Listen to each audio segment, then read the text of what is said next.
ProHits. Prokaryote proteomics at high temperature for single cells.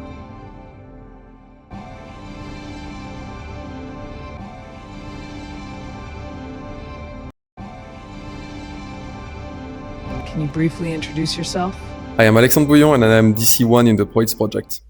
I am based in the Bio2Byte lab, which is part of the Inter-University Institute of Bioinformatics in Brussels.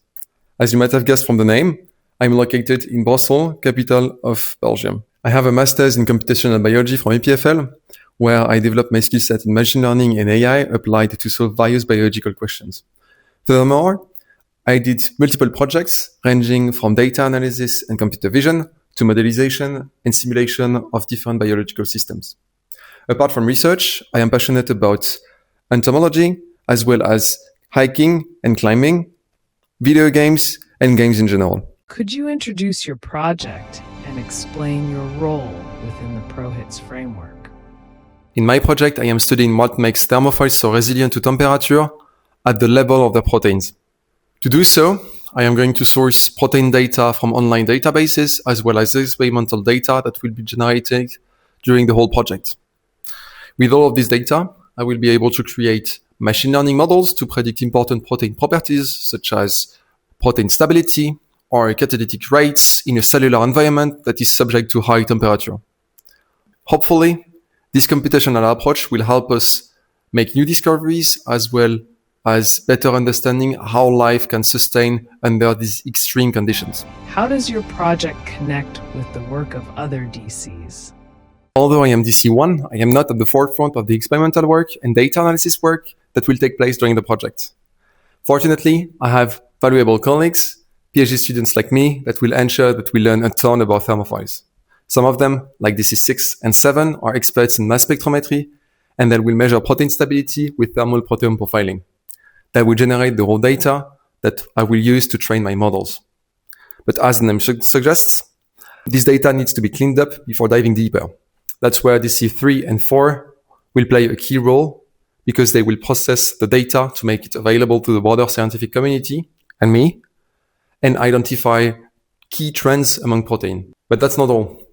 As I said earlier, I'm going to predict catalytic rates, and that will be very important for DC5, that is currently improving genomic metabolic models for thermophiles. What secondments or trainings do you have planned, and what are your expectations from them?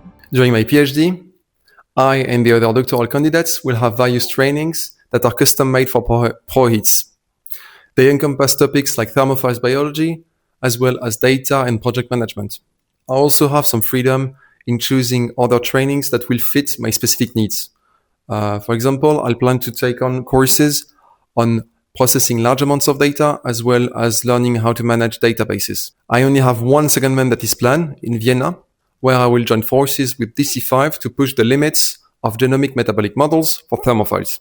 What motivated you to join this project, and what are you most looking forward to during and after your PhD? There are multiple reasons that pull me into this project in the first place. I think the main one is that I love the idea of exploring life forms that we still don't completely understand. There is something deeply thrilling about looking at life around us. That's also why I started entomology in the first place. And I also believe that this project is everything that I like to do on a daily basis, from programming to data analysis to creating models in order to draw conclusions about how life works. It feels also great to be part of such a big scope project, just for the sheer amount of interesting people and passionate people that are working on it. And I think it's also a very good opportunity for a PhD student to be able to do his research at the same time as 9 other PhDs working on the same topic. Overall, I think everyone involved in the project is a good reason to join it. And I also particularly like the fact that we had a laid out timeline before even starting doing research. It's very reassuring for a PhD student when you know the scope of the project. How do you plan to ensure that your project achieves its expected outcomes? I will make sure to reach my goals by the end of the PhD by doing my best. I also believe that all my past experiences will help me a lot in doing good research, planning ahead, learning about how you do research. So because even before starting my PhD, I led multiple smaller scale research projects in environments like hospitals, various labs, That's where you learn things like you get ideas all of the time, and you have to filter out the good ones from the bad ones, the ones that are worthy of your time. You also spend a lot of time reading, and sometimes you stumble upon some key papers that will question everything that you have been doing so far, in a good way or in a bad way. And more crucially, I think all of the people that are in the project is very important.